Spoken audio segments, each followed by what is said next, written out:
Good evening. My name is Brian Larkin, and I'm the Director of Latino Latin American Studies here at St. John St. Ben's. I'd like to welcome you to the second lecture in this semester's Latino Latin American Studies lecture series on Pope Francis. Our first lecture covered the recent ecclesiastical and religious history of Latin America. That set the context of Bergoglio's life before he became Pope Francis. Tonight's lecture by Dr. Laura Taylor will look at Francis's complex relationship with liberation theology, which Dr. Taylor will obviously explain in much greater detail in a little bit. I just wanted to also let you know that there will be one last lecture in this semester series, and that will be on April 5th, and that will be given by Sebastian Gomes, who is a alumnus of both the undergraduate and the graduate school here at St. John St. Ben's.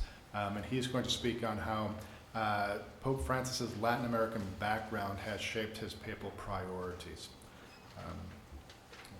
So with no other announcements, I'd like to introduce tonight's speaker. As I mentioned, tonight's speaker is Dr. Laura Taylor. She is an assistant professor of theology here at St. John St. Ben's. She offers lots of classes in theology, but particularly in feminist theology, in the Theologies of Liberation, which is entirely apropos of tonight's topic, and in many other courses as well. She has been teaching here for a few years. She comes to us from Vanderbilt University, where she did her dissertation on, it was entitled La Frontera, and I don't know the subtitle. But La Frontera, and it's a look at theology from the borderlands in the United States, and feminist theology from the borderlands in the United States.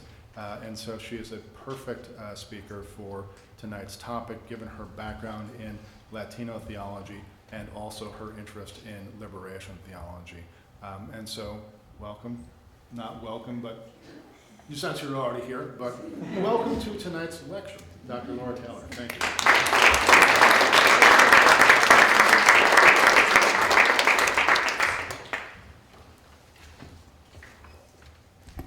Good evening. Can you hear me?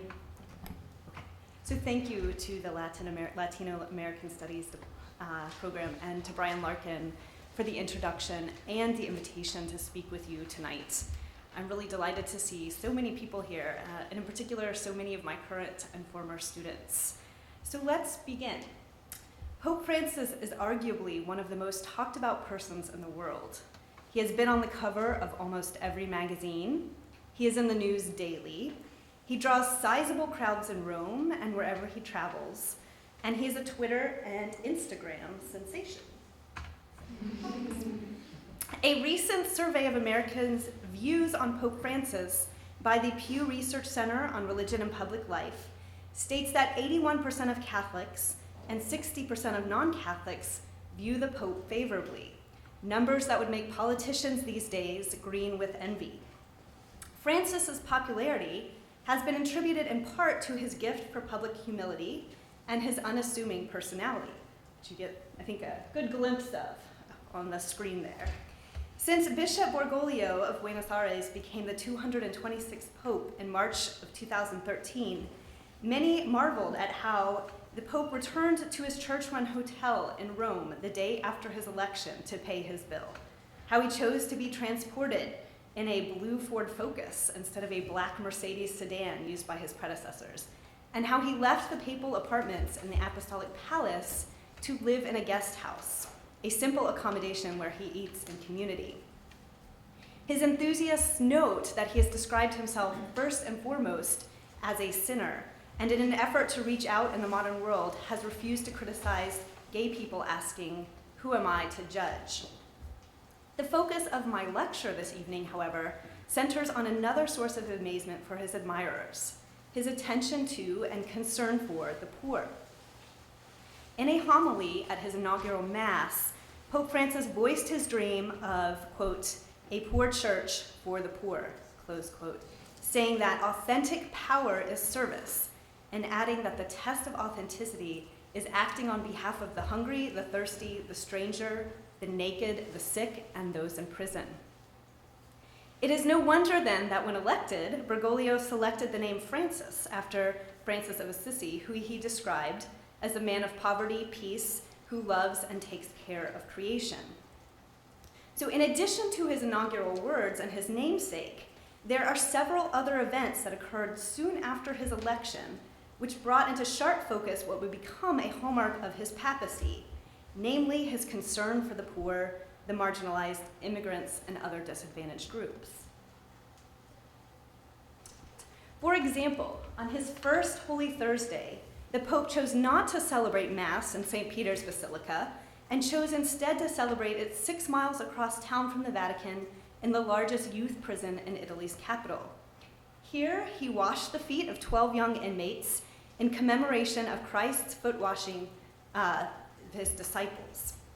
Francis's gesture was groundbreaking insofar as this group of 12 inmates included women and Muslims. Until a month ago, this rite had been restricted only to men and typically to Christians because of its association with the priesthood.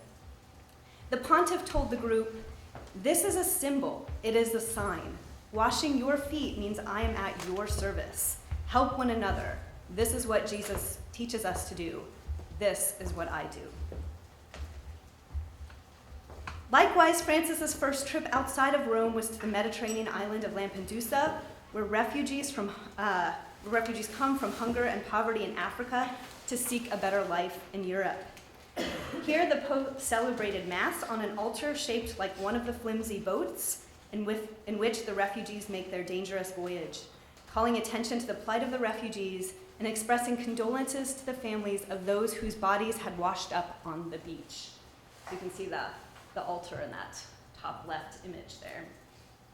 These two events are significant in and of themselves, yet there were several other events that occurred at the beginning of Pope Francis's pontificate that not only illustrated his concern for the poor, but caused many to wonder whether or not the election of the first Latin American Pope would mark a significant shift in the Vatican's previously strained relationship with liberation theology, a well-known and to some notorious form of religious action and reflection that began in Latin America nearly 50 years ago.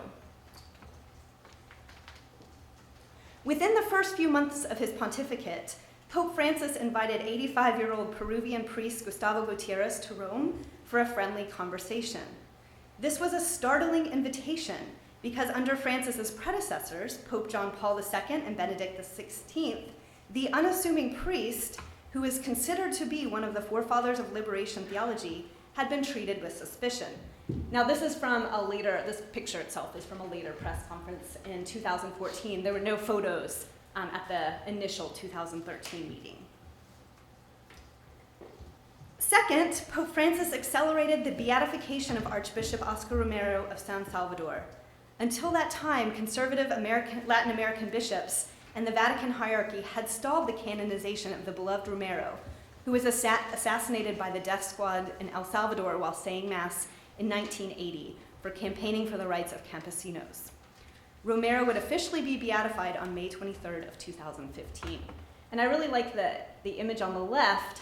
It's kind of an icon style of him, and you can see the choppers in the background, and he's holding a child. It's one of my favorite pictures or representations of him. Although Pope Francis has never identified himself as a liberation theologian, these two events, alongside his insistence that the church be for the poor and his pointed criticisms of capitalism and consumerism, which I'll discuss later in the lecture, have led many to believe that the Vatican's once hostile relationship to liberation theology has finally begun to change. And it's hard to see here, but this was a cartoon that appeared in the National Catholic Reporter in September of 2013. And Pope Francis there is reading a book, and the title on it says Liberation Theology. And there's a bird in the cage, and then he goes and lets it out and frees it. So my response to whether or not this has changed the hostile relationship to liberation theology is both a yes and a no. So my lecture will take place in 3 parts. First, I'll explain what liberation theology is. along with the Vatican critiques of this movement. Secondly, I will discuss Pope Francis's Latin American context, including his time as a Jesuit provincial and auxiliary bishop, which ultimately would shape his papal leadership style. And finally, I will discuss the various dimensions of Francis's papacy that people have connected to liberation theology, concluding that Francis ultimately conjectures a depoliticized version of liberation theology. Okay. So liberation theology emerged in Latin America in the late 1960s and early 1970s. The roots of this movement can be traced back to the Second Vatican Council, which took place from 1962 to 1965, and called the church to interpret and respond to the needs of the modern world. Okay, and that's a little fuzzy too, but immediately following Vatican II, a series of Latin American bishop conferences would take place, in which the bishops sought to interpret the demands of Vatican II in light of the Latin American context, which had been marked by the political and economic reality of disillusionment, increasing poverty, and mounting repression. It was during these conferences that the Latin American bishops first began to speak about the concept of liberation and reiterated that the current social situation in Latin America, which is plagued by immense poverty, is a sin that cries out to God for a remedy. In a famous quote in a document from Medellin in 1968, the bishop stated, "We cannot remain indifferent in the face of the tremendous social injustices existent in Latin America, which keep the majority of our people in dismal poverty, which in many cases becomes inhuman wretchedness." And then this next line is quite powerful. "A deafening cry pours from the throats of millions of our people, asking their pastors for a liberation that reaches them from nowhere else." This call to conversion and to listen more attentively to the poor would eventually come to define one of the most important currents in 20th century Catholic theology, namely liberation theology. In broad terms, liberation theology refers to an interpretation of the Christian faith from the perspective of the poor and the oppressed. This theological movement suggests that poverty is not only a social question, but also a theological one, and it encourages clergy and lay people to participate in the struggle against political, economic, and social oppression. As such, it affirms the Roman Catholic Church's preferential option for the poor as a way of faith-seeking understanding, or in this case, faith-seeking justice. It represents a way of following Jesus Christ and allowing the poor to see themselves not only as agents and subjects of their own history, but more importantly, as children of God. As with all movements, though, liberation theology differed in its application in various contexts and countries, with some of its advocates and the various strains becoming more political in nature than others. Consequently, this movement came under fire for its Marxist tendencies, and this, I suggest, is what was at stake with the Vatican dispute with liberation theology, to which I will now turn. So with the Cold War in full force from 1985 to 1991, liberation theology was often denounced for being overwhelmingly Marxist. The fear was that Christian theology would be reduced to a social ideology, which would ultimately corrupt or distort Christian doctrine. Pope John Paul II, who, if you'll remember, was a fiercely anti-communist pope and who helped topple the Soviet Union, was inevitably suspicious of the political elements of the new Latin American movements. He reacted by appointing conservative bishops throughout Latin America who were known for their opposition to liberation theology.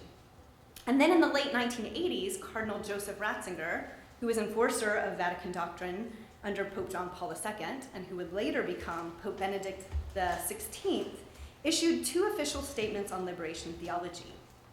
The two documents praised, on the one hand, the movement's concern for the poor and for justice, but they also condemned its tendency to mix Marxist social analysis and concepts with religious commitments to end poverty. As a result, many of liberation theology's advocates were censored, silenced, or kept under surveillance for what they perceived to be Marxist tendencies. So I want to clarify here that the problem for the Vatican is not that liberation theologies necessarily mention or analyze class struggle. There's other Vatican documents that have done this, but rather that the church feared that liberation theology would make class struggle rather than God, the driving force in history. To this, liberation theologians asserted that their use of Marxist analysis as a tool for explaining the social world was not their comprehensive worldview. Rather, their primary worldview was Christian teachings and beliefs, and that's what's key. So in other words, for Karl Marx, Christianity meant oppression, but for liberation theologians, Christianity meant liberation. So despite the Vatican's stern warning, it is important to note that it never condemned or outrightly denounced liberation theology. So then where does this leave Pope Francis? One can't grasp Pope Francis's understanding of liberation theology without knowing at least a little bit about the Latin American context from which Bergoglio came. He was the child of Italian immigrants who was raised in Argentina, and in the Latin American context where historical violence of the conquest and colonialism and the transatlantic slave trade continued to plague Latin Americans even today. From 1973 to 1979, Bergoglio was the provincial superior, so essentially the national leader of Argentina's Jesuits. And he was always seen as deeply concerned with the poor, but religious figures that knew him then say that Francis, like much of Argentina's Catholic establishment, thought liberation theology was too political. Because debates about this movement had split both the church and the Jesuits at the time, Bergoglio tried to mitigate these divisions by leading the Jesuits with a heavy-handed authoritarian rule. And in later interviews, he comes back and says that's one piece that he really regrets. He was kind of sent into exile for several years after that, in which he refers to kind of as his desert phase, where he had a spiritual crisis that brought him to his style of leadership today, which looks dramatically different from that authoritarian rule. Additionally, there have been many rumors that during this time he did little to oppose the military dictatorship in Argentina, under which 30,000 people had been killed. Some even suggested that he had been involved in the arrest and torture of the two of the priests who were accused of organizing slum dwellers against the government. But subsequent investigations have cleared Bergoglio of any complicity with this. An Argentine writer, Adolfo Esquivel, summed it up nicely when he states, perhaps Bergoglio didn't have the courage of other priests, but he never collaborated with the government.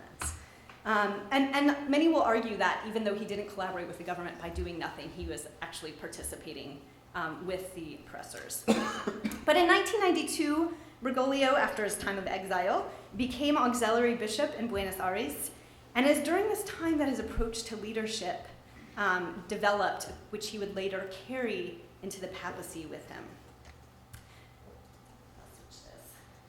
So first, the heart of his option for the poor can be found in places such as Via 21, one of the nameless slums that surround Buenos Aires, often just blocks away from luxury apartments and buildings. And Bergoglio worked here and walked the streets at night. And if you read accounts from people living there at this time, they say, even though there's 25,000 people that live there, 15,000 of them have pictures with him, that he really got to know the people that lived there during this time. And it's the bottom right is a personal photo there. And then his pastoral revolution was to handpick a cadre of especially dedicated priests, not to just visit the villas, but to live and work there. His aim was to make the faith come alive and to show the poor that the church had not forgotten them. So second, in 2007, the Latin American bishops published their Aparecida Document, and Bergoglio was the document's lead author and editor.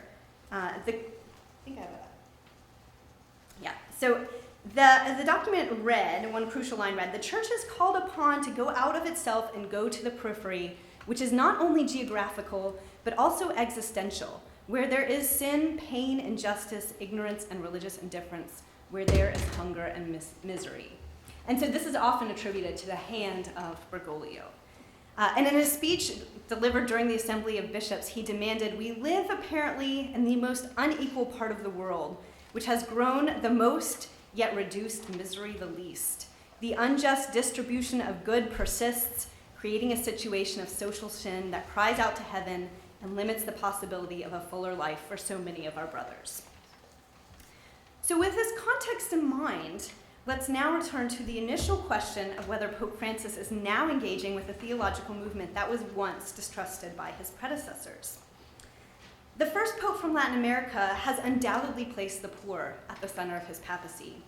In a homily in Quito in July of 2015, he challenged us to think in terms of a church that is called to opt for the poor and to resist the temptations of one-sided proposals that tend toward ideology, Deptism, and sectarianism. Walter Casper, who's become known as the Pope theologian, notes that Francis' option for a poor is ultimately grounded in his Christological understanding. It is a message that he derives from the Bible in passages such as those that state Jesus came to proclaim the good news to the poor, and blessed are the poor in spirit, but also from the teachings of Vatican II, which suggests that just as Christ carried out the world of redemption in poverty and persecution, so the church is called to follow the same route. The significance of his view, however, or what's unique about his view on this church for the poor, takes shape in the Pope's 2013 apostolic exhortation, The Joy of the Gospels, which discusses the church's primary mission in the modern world. Here, Pope Francis's option for a poor church for the poor takes on a prophetic quality.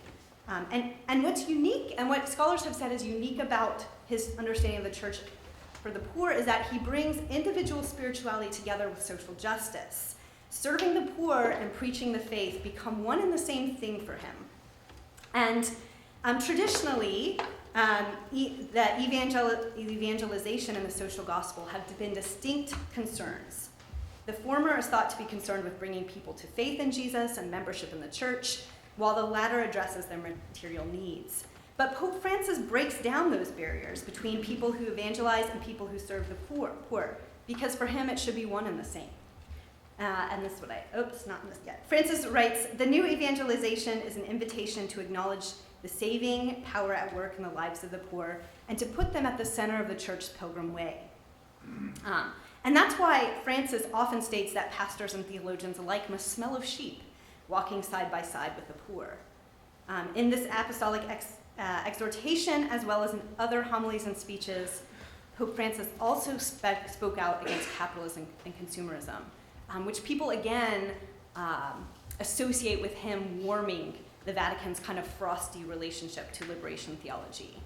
So for example, and that's where this quote comes in, speaking of the inequities of free capitalism, including the way in which prosperity deadens us to the suffering of others, Francis states, "Some people continue to defend trickle-down theories which assume that economic growth encouraged by a free market will inevitably succeed in bringing about greater justice and inclusiveness in the world.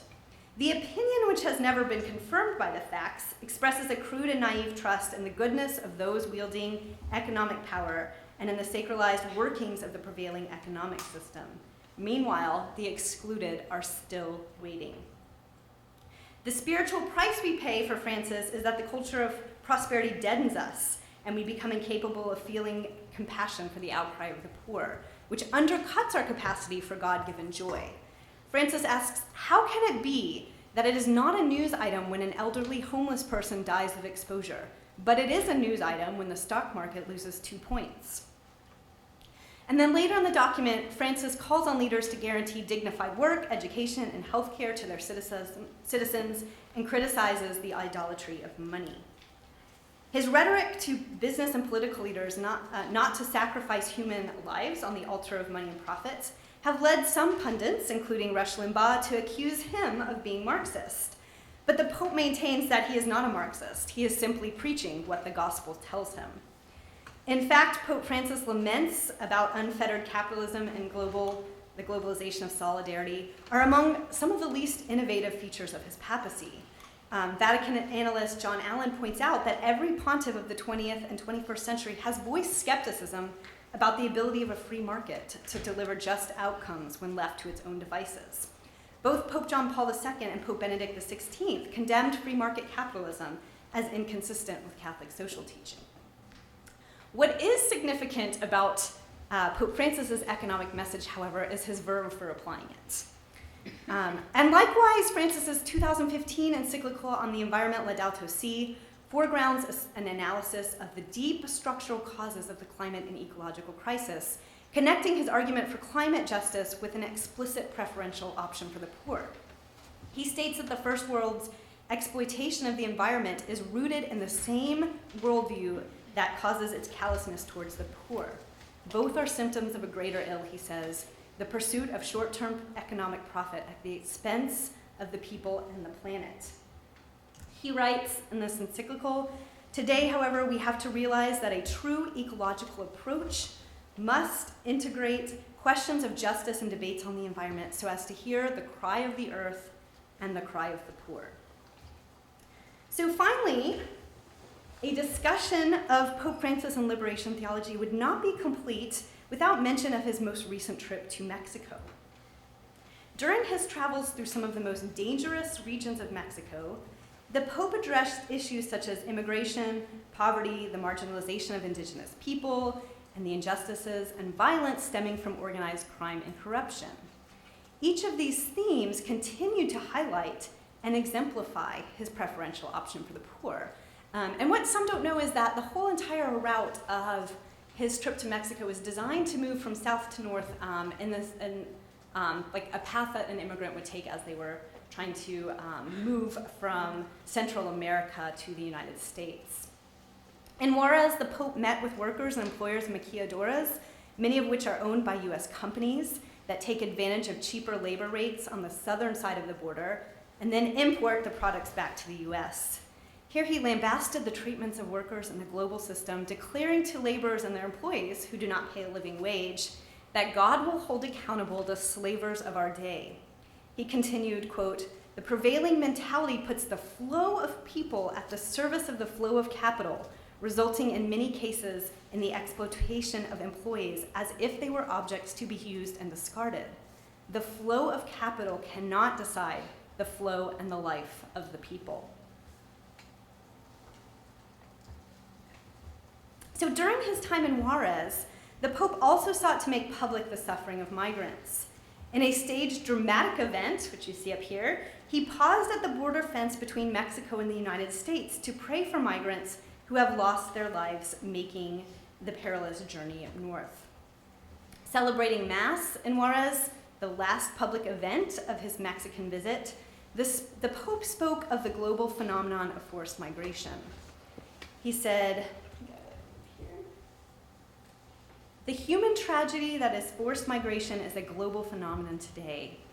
The crisis, which can be measured in numbers and statistics, we want instead to measure with names, stories, and families. They are our brothers and sisters, for those expelled by poverty and violence, by drug trafficking and criminal organizations. Being faced with so many legal vacuums, they get caught up in a web that ensnares and always destroys the poorest." He said, "No more death, no more exploitation." While some may accuse the Pope of making a political statement, he would say that he is making a Christian one.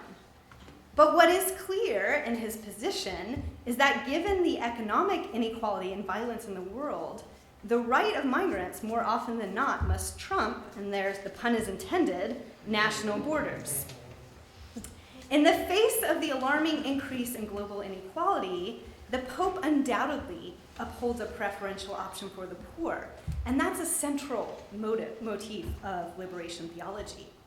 As such, he puts the work of the church in line with Jesus' own ministry for the poor, marginalized, and disenfranchised. Many have said that the Pope has turned, or the church has turned a page on liberation theology because Pope Francis understands that the church's mission is not just to announce God to a world of unbelievers, but to a world marked by social and economic structures such as individualism, capitalism, and consumerism, which dehumanize people. And I agree with this. I think in that sense, the Vatican kind of has shifted on its understanding. But although Francis uses much of the rhetoric of liberation theology, he has never identified himself under the banner of a liberation theologian, either in Argentina or in Rome, nor has he made any official church statements about liberation theology, either positive or negative, since he became Pope. So he really hasn't spoken about it one way or the other. So, in my opinion, Francis is best described not as a liberation theologian per se, but as a theologian with a special emphasis on the poor and those at the margins of society, who has been influenced both by his Jesuit formation and a depoliticized form of liberation. But nevertheless, his commitment to and transformation by the poor cannot be questioned. As Gustavo Gutierrez said in a 2015 press conference at the Vatican, attention shouldn't be drawn to liberation theology, but to the rehabilitation of the gospel of the poor and the peripheries. Michael E. Lee, in an interview, who's an associate professor of theology at Fordham, and who has written extensively about liberation theology, stated in an interview to the New York Times, "It is not liberation theology that is being rehabilitated by Francis, it is the church." So Francis places the poor at the center of the church's theological reflection, but what's interesting to me is that this, in the 21st century, becomes a revolutionary reality, right? That we're still finding this to be revolutionary. Why is this idea that putting the poor at the center of the church is so controversial and so revolutionary? And many wonder if this depoliticized theology, which Francis engages, is enough to actually liberate and transform the unjust structures against which he speaks.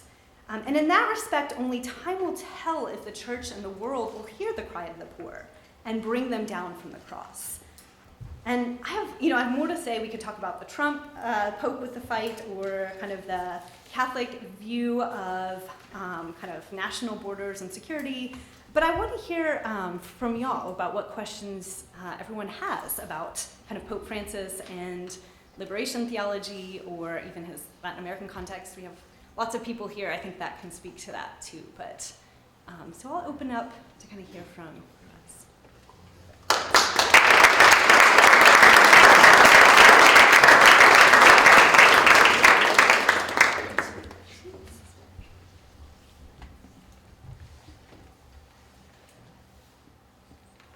Yes. One of the distinctions that gets made about Bergoglio's context is that he was an advocate of the theology of people rather than liberation theology.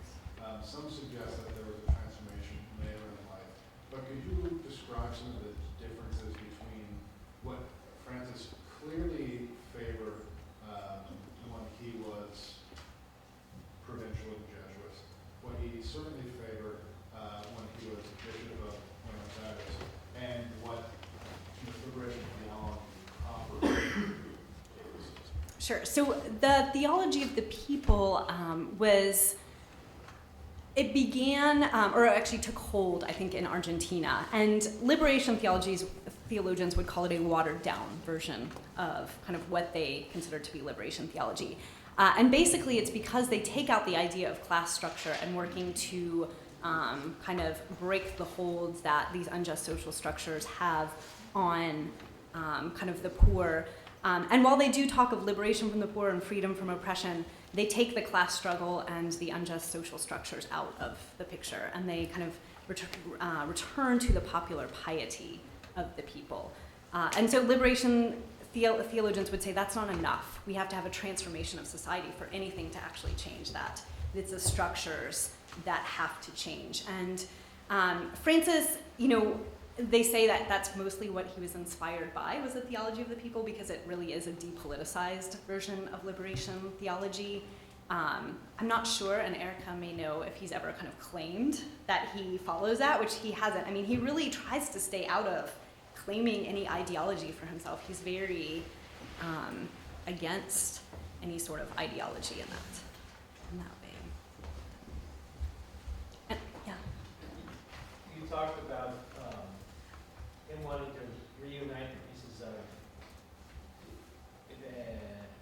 evangelization and the gospel and service. Mm-hmm. And he's got a good flair for PR and for public activity, but he's also a policymaker. As an institution, what sort of hand has he had in reshaping those as policy issues within the church? What has he done?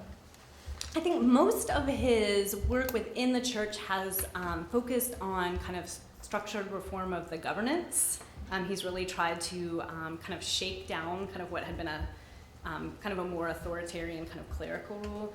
He's also tried to do some things with the Vatican Bank and get the regulations under control. He hasn't, I mean, he wrote The Joy of the Gospel, which is an apostolic exhortation, and Laudato Si, which was his second encyclical. His first was co-written by Benedict, and Laudato Si has really been his big governance thing, and really the only one up to now connected with kind of structural change in the poor and the environment. And again, that's one thing, they noted that after that encyclical came out, his popularity dropped in the sense of he saw a decline in his, I mean, I don't think he's really watching the polls like others right now are watching polls, but there was a significant drop in kind of favorability for his kind of reform. So do you think it matters, what, by the way, thanks. Yeah. For the excellent presentation. Does it matter whether or not he explicitly supports liberation theology if what he is teaching and enacting is in accord with what the liberation theologians have been teaching? That's an interesting question. Leonardo Boff, who is actually sometimes censored by the Vatican as well, has said that it doesn't matter. He said what's important is that the poor are being served and that attention is being turned here. And I would say yes, but I still feel that his work with the poor and his attempts, I mean, I think he has really taken on this idea of serving the poor and evangelization as being one and the same. I mean, every time he's out, he's hugging, disabled people on the street or stopping and, kind of just really ministering. He turned down lunch with Congress to go to the homeless shelter. I mean, he does walk the walk, and some of the people from the slums in Buenos Aires says that wherever he goes, he carries the mud of the slums with him on his shoes. And Leonardo Boff says that it doesn't matter. But in some ways, I question whether this depoliticized version of this is enough to transform, to make this change, and to make the church actually, and the curia and the hierarchy take on his same style of leadership and to bring about this option for the poor. So while he has been able to maintain it as the leader of the church, I haven't seen the church as a whole take on that. And just as a follow-up, do you think it's more because he doesn't like you said, ideology? Of course, not every theological or philosophical or whatever movement is ideological in the pejorative sense that we use that term. Mm-hmm. But is it because he doesn't like labels, he doesn't like ideology, or might it also be, or might it be out of a kind of respect for the the Pope who is still living, Pope Benedict? I don't know that may be part of his concern. I think it really is steeped back in his context, even as the Jesuit provincial and as his time as auxiliary bishop, where he really tried to stay out of all of those ideological battles. And I think that that's how he has kind of shaped his own identity as someone who's remains outside of those dividing lines. And then, as others would say, well, by staying out of it, he's siding with the sides of the oppressors and not acting on behalf of and the yet poor. he's changed an awful lot since Yes. his time as provincial. Yes. Yeah, for sure. Good. Yeah, Vincent. I was actually a little bit surprised at your use of the phrase depoliticized theology, because as I read Laudato Si, I actually think chapter 5 is about structure. Mm-hmm. And he does use, it's only once, and I wish it was more, but at least once in Laudato Si, he does speak of preferential option for the poor, Mm-hmm. which is the liberation theology Yep. phrase. It's more important that he would say that than that he would use the phrase liberation theology, it seems to me. Mm-hmm. So, and it is in the context, as I understand it anyway, of calling for structural economic change. Now, true, he doesn't suggest structural political change very much, but he even leans, I think, in that direction. in insisting that the poor have to be placed first in decision making. You opened your lecture by saying, well, you can have a yes and a no. It seems to me that you're far closer to the yes. And don't you think that with the use of the phrase preferential option for the poor and the calling for structural change in chapter 5 of those out to see that, in fact, substantially, if not in name, he is trying to move the church towards what we used to call liberation theology? Yeah, I mean, I think his rhetoric is there and his hermeneutical lens is there, and this calling, again, to opt for a church for the poor, and as you pointed out, the structural changes in Laodicea and the economic kind of upheaval. But again, if he was pressed on it, I think that he's not going to say that he would say that what I'm calling for is what the gospel demands, right, and what Catholic social teaching does. He's going to take it again out of this context of liberation theology. I still think that's a dangerous word for him. Maybe out of respect for his predecessors, maybe because of his Latin American context. And so I think he's been definitely shaped by it and uses that rhetoric. I'm just not sure he would ever kind of say what he's doing is in line with a liberation theologian. Well, whereas you and I might say, well, yes, clearly these are some clear parallels here. But I think he's still going to resist that piece. Yeah. Well, a follow-up to that. I don't know the answers to this, and I'm very curious.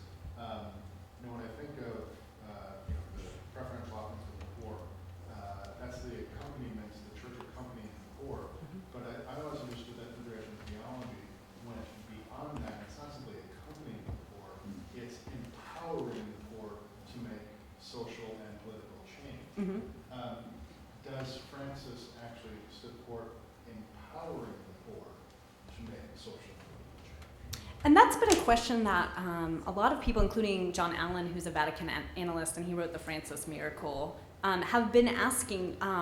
And I think people are still trying to put together whether it's a charity, right? Whether he's just kind of doing charity, like going to the soup kitchens and passing out the soup, or enacting social transformation. And that's something that's still too early quite to see yet. If he's moved from justice or from charity to justice in that sense. So I think that's something that remains to be seen, which is kind of my question at the end. Can his theology bring about this transformation or this economic upheaval?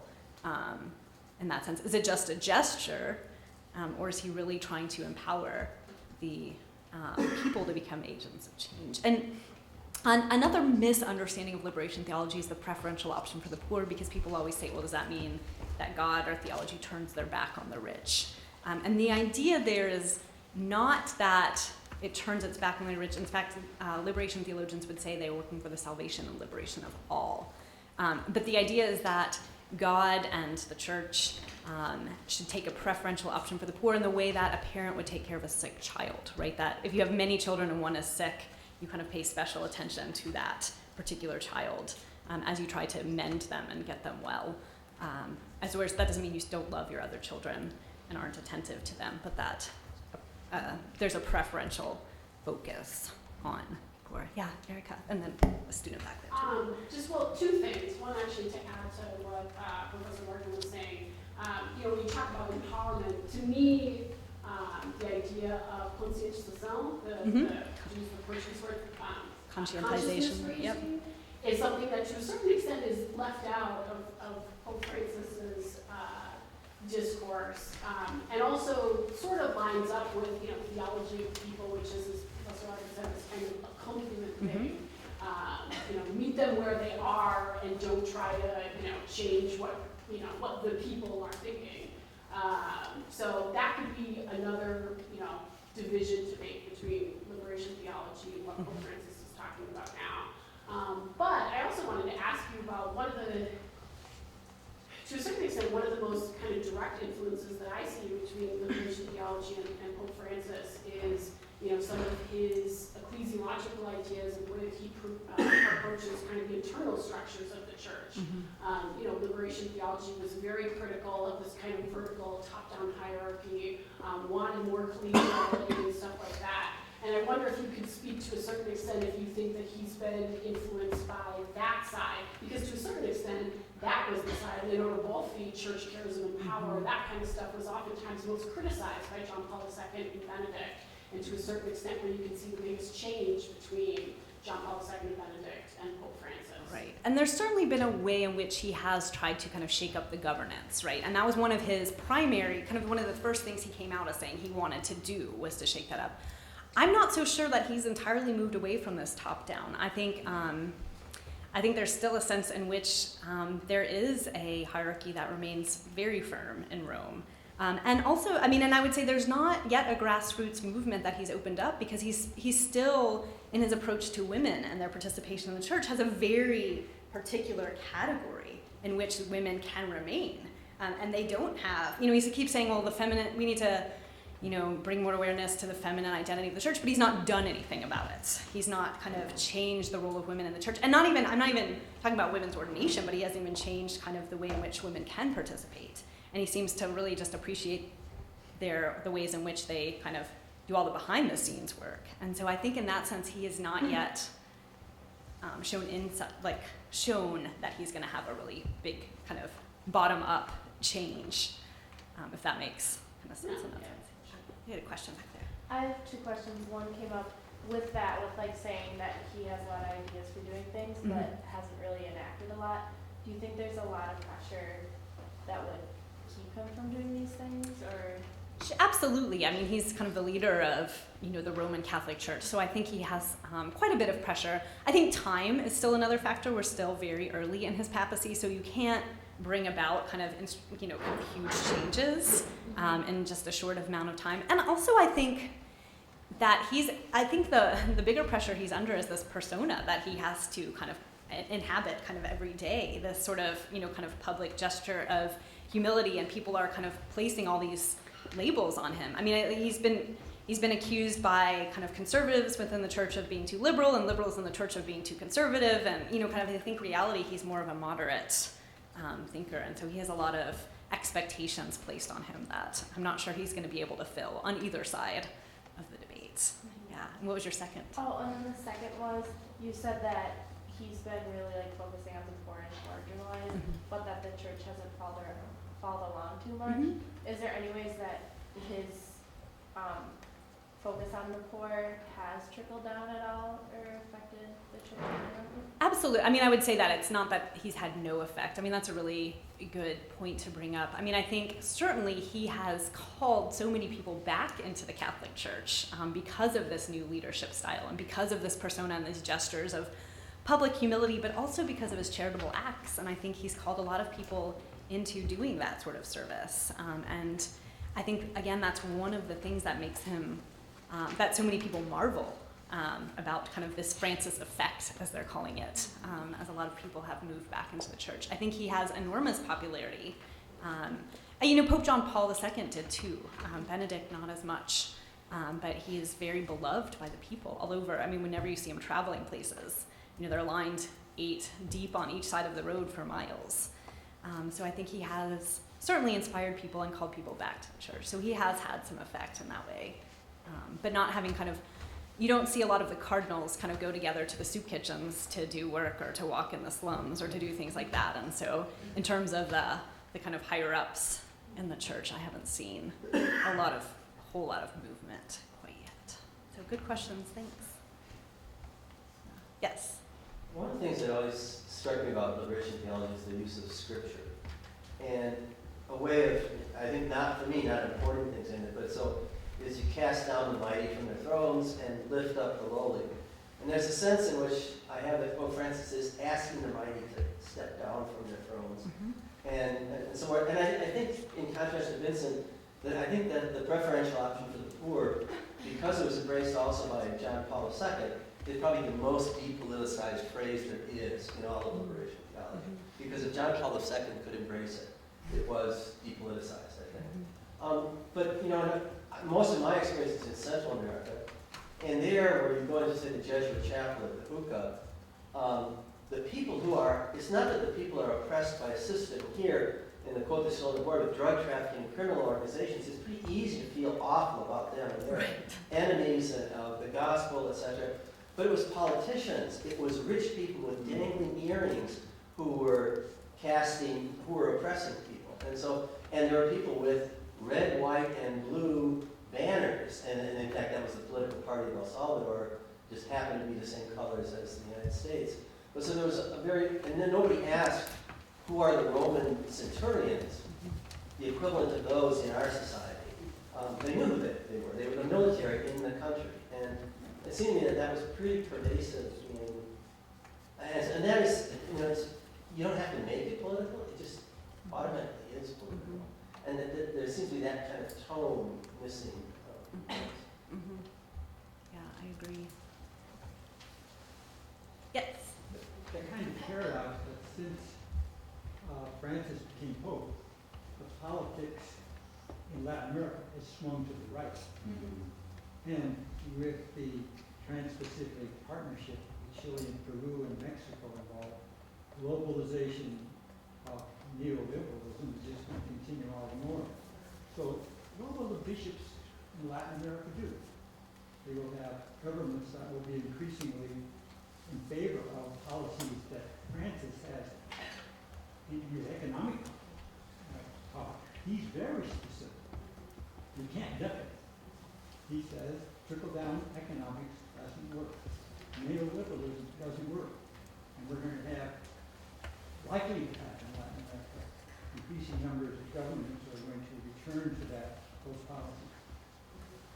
Yeah, and interestingly, Michelle Gonzalez, who's a professor of religion down in the University of Florida, notes that she calls into question whether, she says, actually, if we think about in terms of popes from the global south, Francis is about the whitest one you can get, right? He's the son of Italian immigrants, right? He is white. He has the face of privilege and kind of has lived essentially a privileged life. And so I think in a lot of ways the expectations for Pope Francis being this first from the global south that's going to come and shape things up is another rub, right? So that he's sort of in this position of power. And I don't know what will happen down with the kind of Conference of Bishops down there in terms of what they're going to be able to do or not do. Erica may be able to speak a little more of that. Well, I mean, the thing that you have to remember is that most of the bishops today were appointed by John Paul II and Benedict. So there's, a lag time, right, in terms of how quickly things will change. Obviously, having, someone like Pope Francis who's, making these prophetic statements and telling the bishops that they have to change, that'll move it a little bit.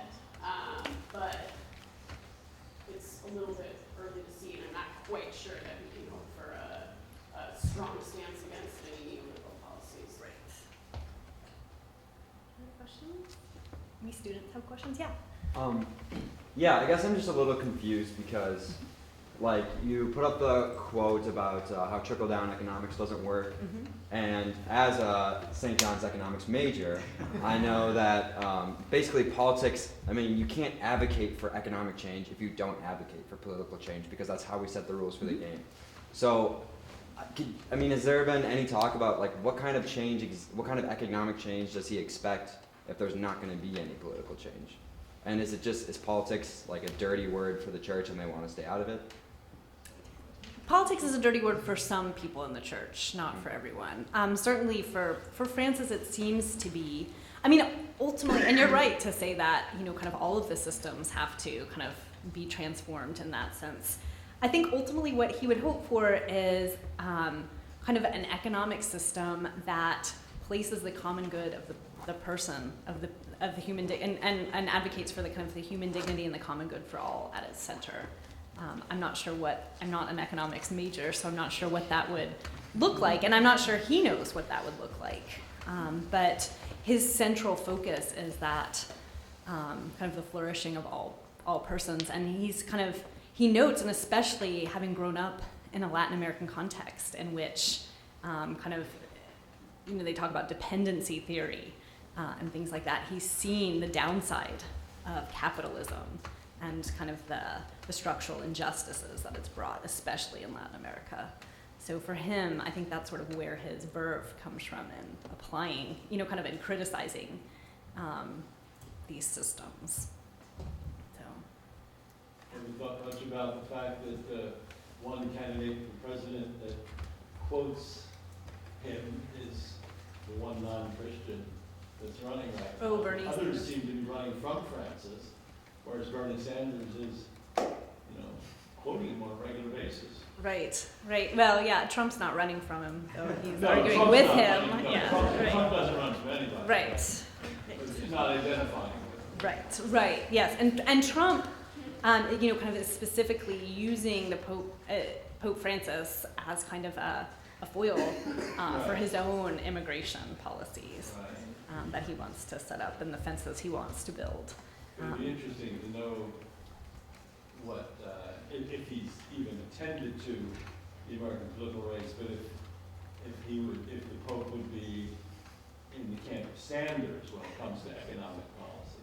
Because it seems like, I've seen articles saying that he's the only one, that's close to the Pope, or the Pope is closest to his. Right, and kind of based on even just that press conference where the reporter kind of began to ask him those questions about Trump and he got cornered. I mean, one of the things about the Pope is he's like a PR nightmare, right, for the Vatican, because he makes so many off-the-cuff kind of remarks, and so he's always getting himself in kind of hot water because he speaks from his heart, right, and oftentimes doesn't think about things, and so he becomes, in some sense, a PR nightmare for them.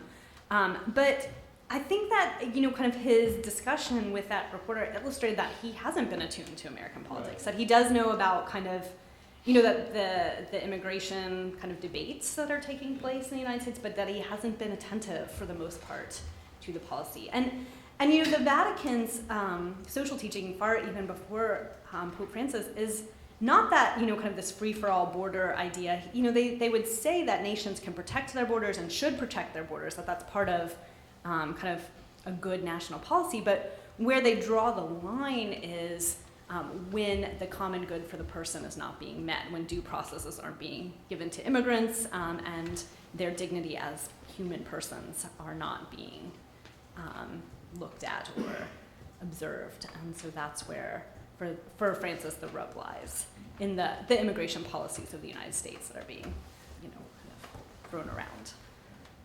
But I don't think he's attuned at all based on just kind of his brief kind of like, oh, is that what he said about me? He didn't even know kind of what Trump had said or what his policies were. And, he got himself in hot water for saying Trump wasn't a Christian because he was going to build walls.